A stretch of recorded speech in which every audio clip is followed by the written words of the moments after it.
వాళ్ళ చరిత్రలో మందసుల వాళ్ళే ఈ చంద్రగుప్తుని గురించి చెబితే ఎక్కడి చరిత్ర ఏమిటి అని దాన్ని రీసెర్చ్ చేస్తే వారు ఎవరైతే రాశారో వారి నేపథ్యంగా అది దొరికినటువంటి తప్పులుగా కనిపిస్తాయి. మూడవది ఘటికేశ్వరం అన్నాం. మీరు ఘటికేశ్వరం అంటున్నారా ఘటికేశ్వరం అంటున్నారా? ఘటన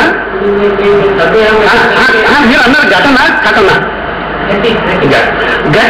ఘటికేశ్వరం అని అన్నారు. అది ఘటం అండి. ఘటం అంటే కుండ. ఆ కుండ నుంచి అంటే బాండం నుంచి పుట్టిన వాడు సురాభాండేశ్వరుడు లేదా భాండేశ్వరుడు. భాండేశ్వరుడు అంటే శంకరుడే. ఈ ఘటికేశ్వరుడు అని అంటే శివుని యొక్క ఊరు. అది దుర్గం చెరువు అని అన్నారు. కోటలకు మళ్లిస్తున్నారు నీళ్లు అని అన్నారు. దుర్గం అని అంటే సైనిక శిబిరం అండి. కోటలు అనేటువంటి రాణులకు రాజులకు ఉంటాయి. ఈ దుర్గం అనేటువంటిది అదొక స్పష్టత. గాఢ సప్తసతి అని అంటే నాకు తెలిసినంత వరకు 7 కోట్ల కథలు కవిత్వం ఉంది. కోటి పద్యాలు ఉన్నాయని అన్నారు. కాదండి, ఇది కథలు మాత్రమే. 700 కథలు ఉంటాయి. ఈ కథలన్నీ కూడా ఆ రోజులలో యువకులను తర్వాత యువతులకు సంబంధించినటువంటి జ్ఞానానికి సంబంధించినటువంటి కథలు అవి ఉన్నాయి. మీరు ఒకసారి చూసుకోండి. లలిత కళల గురించి చెప్పేటప్పుడు మీరు శాబ్దికమైనటువంటి కళలు చెప్పారు. శాబ్దికేతరమైనటువంటి కళలు చాలా ఉన్నాయి. దానికి సంబంధించినటువంటి వృత్తి కళలు వస్తాయి. వాటిని తెలంగాణలో కూడా ఉన్నాయి. మనం ఏ దాన్ని సంరక్షించుకుంటున్నాము అని అంటే ఇప్పుడు చెప్పినటువంటి వాటిల్లో ఒక రేచర్ల కోటను లేకపోతే గోల్కొండ కోటను ఇలాంటివన్నీ రక్షణలో చేసుకోవాల్సినటువంటి ఆవశ్యకత ఉందేమో అనిపించేలాగా ఉంది. ఇక చివరికి గాజులు గడియాలు అనేటువంటి స్త్రీలకు సంఖ్యలు కావండి. ఇవి మొట్టమొదటి నుంచి వచ్చినటువంటి వాటిల్లో అలంకారం ప్రాయమైనటువంటి వస్తువులే తప్ప అవి కూడా కావు.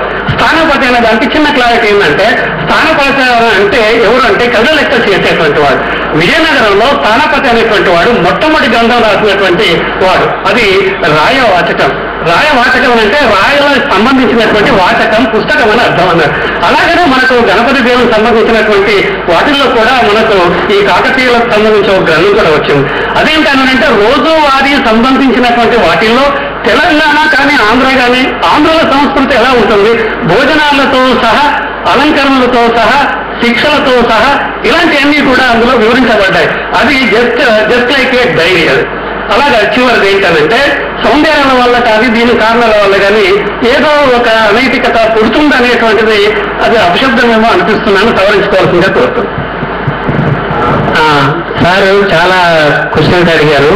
ఇప్పుడు 10 అడిగారు కాబట్టి నేను సీరియల్ మిస్ అవుతానేమో, బట్ గుర్తున్న వాటి అన్నిటి కూడా నేను సమాధానాలు చెప్తాను. అయితే భోజరాజుని శాలివాహనుడు ఓడించాడు అన్నది చెప్తున్నారు వారు.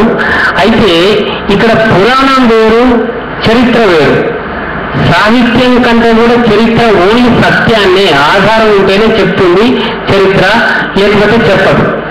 అయితే ఈ భోజరాజు అనేవాడు 11వ శతాబ్దానికి చెందినవాడు అని మధ్యప్రదేశ్లో భోపాల్లో భోజపురి అని కూడా భోజపాల నగరం అనేది కూడా ఉంది.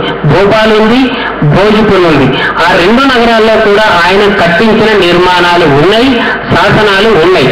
అయితే ఈ భోజపురి అనే దగ్గర ఆయన ఒక సైఫన్ టెక్నాలజీ అంటే ఒక నీళ్లు ఒక డ్యామ్ నుంచి దుంకి మళ్ళీ రివర్స్ వచ్చే విధంగా ఆయన కట్టించినారు. అక్కడ శాసనం ఉంది. భారతదేశంలో అతిపెద్ద శివలింగం పెట్టి ఒక దేవాలయాన్ని కట్టించినారు. అక్కడ ఉంది. అది అంటే 11వ శతాబ్దానికి చెందినవాడు అని శాసనాలు ఉన్నాయి. ఆయన కట్టించిన నిదర్శనాలు ఇప్పుడు చూడొచ్చు. చారిత్రక సత్యం అది. ఇప్పుడు శాలివాహనుడు అనేవాడు 1వ శతాబ్దానికి క్రీస్తు పూర్వం 1 లేదా క్రీస్తు శకం 1 ఈ 100 సంవత్సరాల గ్యాప్ లో ఉన్నాడు ఆయన. 1వ శతాబ్దం ఎక్కడ, 11వ శతాబ్దం ఎక్కడ? కాబట్టి భోజరాజును శాలివాహనుడు ఓడించాడు అనేది చారిత్రక సత్యం కాదు. శాలివాహనుడు 1000 సంవత్సరాల ముందు వాడు. 1000 సంవత్సరాల తర్వాత వచ్చి భోజుని ఓడించడం అనేది జరిగే పని కాదు. మరి ఇది ఎట్లా వచ్చింది? ఈ తప్పడం ఎట్లా జరిగింది? సాహిత్యంలో ఎట్లా జరిగింది అని అంటే సాహిత్యంలో భోజ కథలు ఉంటాయి. భోజరాజ కథలు అనేది సాహిత్యం. అది భోజరాజు అనేవాడు చాలా తెలివిగలవాడు కాబట్టి సర్వజ్ఞుడు ఆయన ఇంజనీరింగ్ టెక్నాలజీ తెలుసు, సాహిత్యం రాశాడు.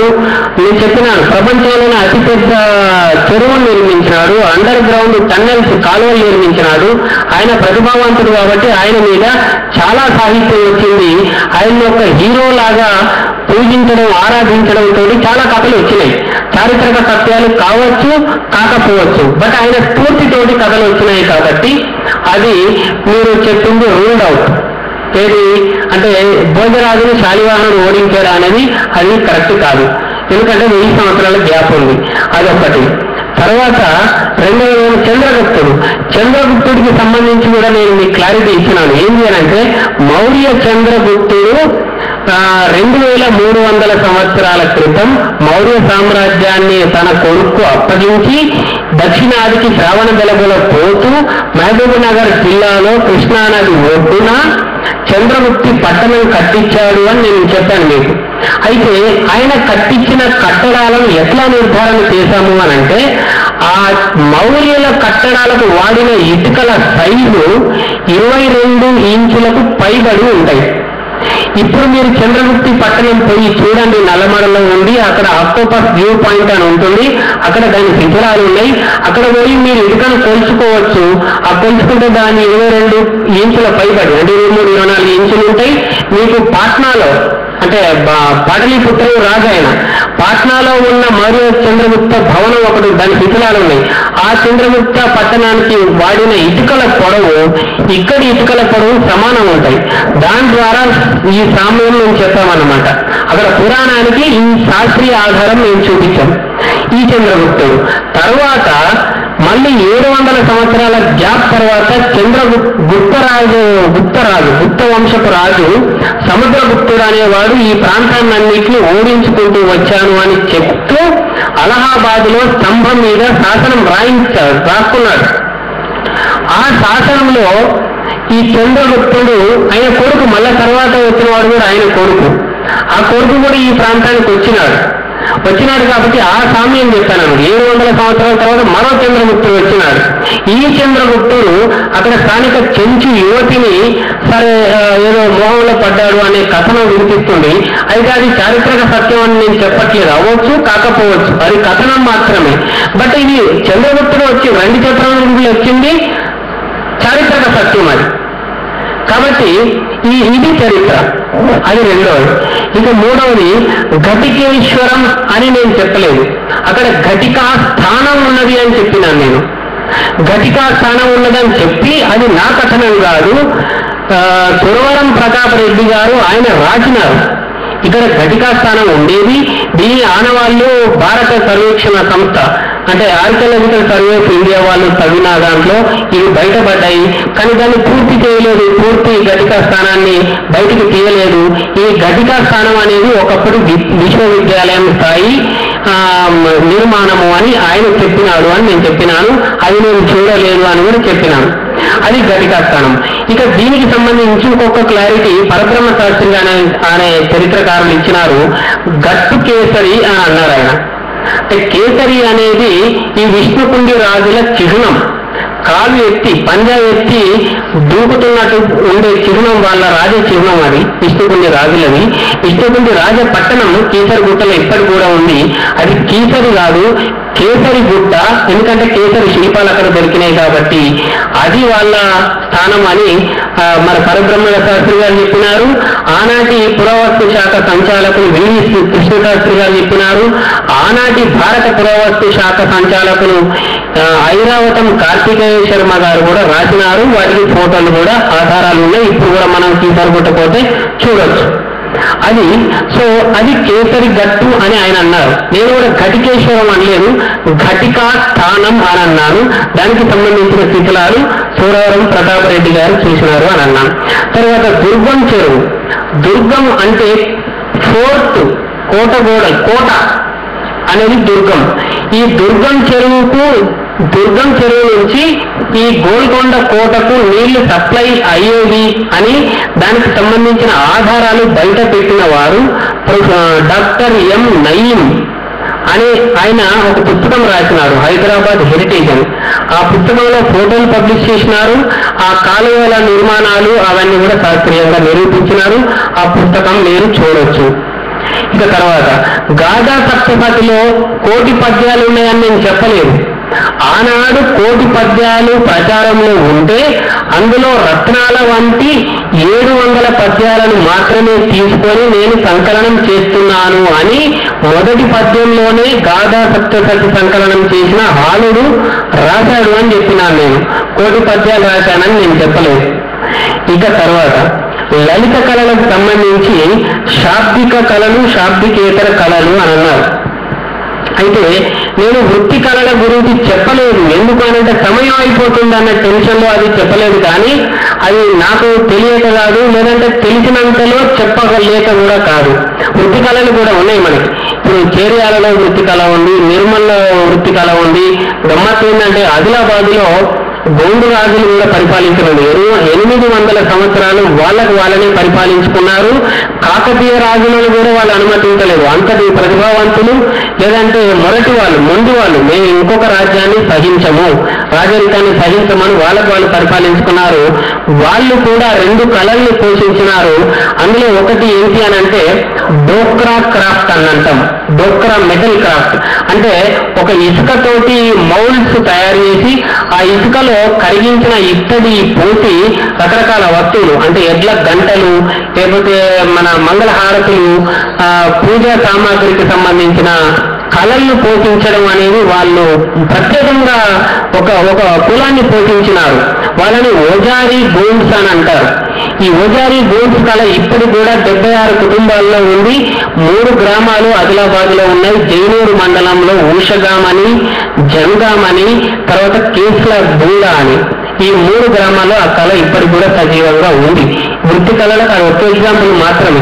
ఇంకా కట్టిపల్లి అని ఉంది, ఇంకా నాంపల్లి అని ఉంది, చాలా వృత్తి కళలు ఉన్నాయి. నాకు సమయం లేక చెప్పలేదు. నేను ముందస్తుగా ఉదాహరణ చెప్పినాను. చతుశ్శక్తి కళలు ఉన్నాయి, ఇంకా అంతకంటే ఎక్కువ కళలు కూడా ఉన్నాయి. అవి అన్ని చెప్పుకునే సమయం ఉండదు కాబట్టి ఓన్లీ లలిత కళలు 5 గురించి చెప్పుకున్నామని 5 మాత్రమే పేర్కొన్నాను. అది దానికి సమాధానం. తర్వాత గాజులు కడియాలకు సంబంధించి ఇవి నేను ఎట్లా చెప్పినాను, నేను ముందు కూడా కొంత చెప్పినాను. ఎవరు బాధపడకూడదు, చరిత్ర సత్యం మాత్రమే చెప్తుంది, మంచిని తీసుకున్నాము, చెడుని వదిలేద్దామని చెప్పినాను. ఈ గాజులు, కడాలు ఇవన్నీ కూడా ఒకప్పటి ప్రతిబంధకాలు. అంటే స్త్రీలను వశపరుచుకున్న, స్త్రీల మీద మగతనం చెలాయించిన సందర్భాలు అప్పటి ఆటవిక రాజ్యానికి సంబంధించినవి. అయితే ఆ వారసత్వాన్ని ఇప్పుడు మనం పొందాలి అని నేను చెప్పలేదు. దాన్ని వదిలేద్దామని చెప్పినాను. అంటే అది చెడు కాబట్టి అది వదిలేద్దాము. కాకపోతే ఇప్పుడు అవి అలంకరణ వస్తువులు. ఎందుకంటే మనం బంగారంతో చేసుకుంటున్నాము, వెండితో చేసుకుంటున్నాము, ఇంకా ఇతరత్ర ప్రీషియస్ స్టోన్స్. నేను అసలు గమ్మత్ ఏంటంటే నేను ఒక 2000 సంవత్సరాల కిందటనే గాజు పరిశ్రమ ఇక్కడ ఉంది అని ఒక ఆధారాన్ని కూడా నేను కనిపెట్టిన, అన్ని పత్రికల్లో కూడా అది వచ్చింది. మహబూబ్నగర్ జిల్లా కల్వకుర్తి దగ్గర ఒక ఊరుంది తిమ్మాయిపల్లి అని. ఆ తిమ్మాయిపల్లిలో 2000 సంవత్సరాల క్రితం అంటే శాతవాహనుల కాలంలో గాజుల పరిశ్రమ ఎంత వైభవపేతంగా వర్ధిల్లింది అనే ఆధారాలను నేను బయట పెట్టినాను. అయితే దానికి సంబంధించి నేను గాథా సప్తశతిలో నుంచి 7 పద్యాలు కూడా నేను నిదర్శనంగా చూపించినాను. అంటే చాలా అందానికి ప్రతీకగా, ఆనందానికి ప్రతీకగా తీసుకున్న సందర్భాలనే నేను కోట్ చేశాను. అందులో విషాదానికి సంబంధించిన గాజుల ప్రస్తావన కూడా ఉంది, అది నేను కోట్ చేయలేదు. కాబట్టి మంచినే తీసుకుందాం, చెడుని మనం పక్కన పెట్టండి. వారసత్వ పరంపరలో మంచిని తీసుకుందామనేది కూడా నా ఆలోచన. ఇక స్థానాపతి, ఇక్కడ నేను అది ఒక డైరీ అని చెప్పినాను. నేను దాన్ని అప్రోచ్ చేయలేదు. కృష్ణదేవరాయల స్థానాపతి ఆయన దినచర్యను రాశాడు. అది ఇప్పుడు మనకు చారిత్రక ఆధారం అయింది. అట్లనే మనకి కాకతీయుల గురించి కూడా మీరు కోట్ చేసినారు, నేను చేయలేదు. అది సిద్ధేశ్వర చరిత్ర. అది 2 భాగాలుగా మనకు దొరుకుతుంది. ఆంధ్ర రచయితల సంఘం వారు ఈయన కండవల్లి లక్ష్మీ రంజనం గారు దాన్ని ఎడిట్ చేసి 2 ఇచ్చినారు. సో ఈ స్థానాపతి రచన కంటే కూడా మొట్టమొదటి ఈ ఏమంటాం వచన చరిత్ర రాసింది, దినచర్య రాసింది ఇక్కడ మన తెలంగాణలోనే అనేది ఆయన చూపించినారు. అది చారిత్రక సత్యం, అది నేను ఒప్పుకుంటున్నాను. తర్వాత అనైతికత అనేది కూడా చెప్పడం నా ఉద్దేశం కాదు. అనైతికతను పోగొట్టి నైతికత పెంచడంలోనే సంస్కృతి వర్ధిల్లింది, నాగరికతను పుట్టింది అన్న ఆ లైన్లోనే నేను చెప్పినాను. మీరు అప్పుడు ఉన్నారో లేరో కానీ ఈ ఒక భార్యకి ఒక భర్త అనే నైతిక నియమం మీదనే సమాజం వృద్ధి చెందింది అన్న ఈ హిస్టారికల్ రిఫరెన్సెస్ తోటే నేను చెప్పినాను. అది ఒక భార్యకు ఒక భర్త చెప్పారు, ఒక భార్య చెప్పారు, మళ్ళీ కిందికి వచ్చిన తర్వాత ఏమన్నారు బహుభార్యత్వం చెప్పారు.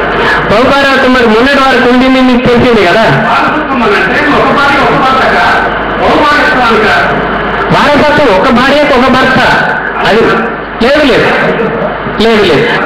ధైర్యం చెప్పేటప్పుడు కూడా ఒక విషయం చెప్పారు. ధైర్యం రాస్తారు కొన్నాళ్ళు చూసుకుంటే అది అందంగా ఉంటుంది, ఎంతో అనుకుంటారని. కానీ శాస్త్రకన్నా నేను 1967 నుంచి ధైర్యం రాస్తున్నాను. 69లో తెలంగాణ పోరాటం వచ్చినప్పుడు నేను ధూమ్ధామ నేను మొదలు చేసేది తెలంగాణ మొట్టమొదటి తొలికని నేనే. నేను జైలు పాలై ఈ ఏది మన సెంట్రల్ జైలు వరంగల్ అక్కడ కూడా ధూమ్ధామ చేస్తే ఎక్కువ చేశారు. అది ఈ రోజు ఏమైందంటే 50 అనేటువంటి తెలుసు ఆయన ధైర్యం సంవత్సరం అంతా కూడా అందులో రాస్తున్నారు. వాటికి కూడా పనికొస్తారు. నేను అదే చెప్పినాను, డైరీ రాయడం చారిత్రక సంఘటనే చెప్పినాను. అంటే సాహిత్యము మనకు 100 సంవత్సరాల తర్వాత చరిత్ర అవుతుంది అనేది ప్రభుత్వం నియమం ఉన్నది. కానీ అది పొందుపరచడం ఎప్పుడు ఎట్లా చరిత్ర అవుతుందో తెలియదు. చారిత్రక స్పృహ ఉంటుంది, మనలో ఇన్స్టిట్యూట్ ఉంటుంది అని చాలా వివరంగా చెప్పినాను. Basic institute. మనం డైరీ రాయడంలో చారిత్రక స్పృహ ఉన్న వాళ్ళే డైరీ రాస్తారు. అంటే మనం అనుకోకపోవచ్చు రేపు ఇది చరిత్ర అవుతుంది అని అనుకోకపోవచ్చు. బట్ బేసిక్ ఇన్స్టిట్యూట్ మనలో ఒకటి ఉంటుంది, రాద్దాం అనేది రాష్ట్రము, ఇన్స్టిట్యూట్ తోటి రాష్ట్రము. బట్ అది కొన్నిసార్లు చరిత్ర అవుతుంది. అదే విధంగా ఇప్పుడు రాయవలసకం చరిత్ర అయింది, ఇక్కడ సిద్ధేశ్వర చరిత్ర కూడా చరిత్ర అయింది అన్న ఆ కోణంలోనే చెప్పినాను నేను. చరిత్ర కాదు అని చెప్పలేదు. మనం రాసింది ఒక 100 సంవత్సరాల తర్వాత చరిత్ర అవుతుంది. ఇప్పుడు మీరు చెప్పిన ఎగ్జాంపుల్ 50 సంవత్సరాలకు 40 సంవత్సరాలకు చరిత్ర ఆధారమైంది. అది మీరు రాసిండకపోతే ఆనాడు ప్రైమరీ ఎవిడెన్సెస్ మీరు దొరికేవి కాదు. మీరు రాసి అది ఒక చారిత్రక స్పృహతోటి రాశారు మీరు. ఇప్పుడు చరిత్రకు ఆధారం కూడా అయింది. ఆ పార్టీ కోణంలోనే చెప్పినాను నేను. డైరీ రాయటంలో అనేది చరిత్ర స్పృహనే ఉంటుంది, అందుకనే రాయాలి అని చెప్పినాను నేను. సో అట్లా మనము మీరు నాతోనే ఉన్నారు, నేను మీతోనే ఉన్నాను. చరిత్ర నుంచి మంచి తీసుకుందాం, అదే వారసత్వం అని అనుకుందాం. చెడుని వారసత్వం అనుకోవద్దు, అదే చెప్తున్నాను నేను కూడా. సో ఎక్కడన్నా పొరపాటు అండర్స్టాండింగ్ లో పొరపాటు జరిగితే ఆ వారసత్వాన్ని కూడా మనం వదిలేద్దాం. మంచి అండర్స్టాండింగ్ వారసత్వాన్ని తీసుకుందాము. ధన్యవాదాలు. ఇంకా ఎవరైనా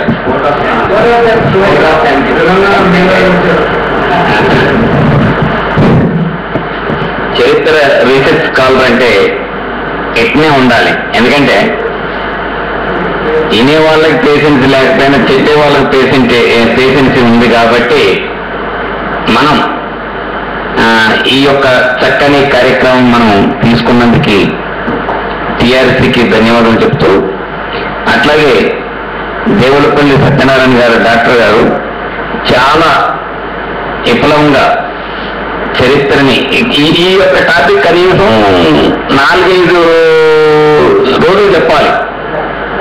కానీ చాలా ఓపికతోని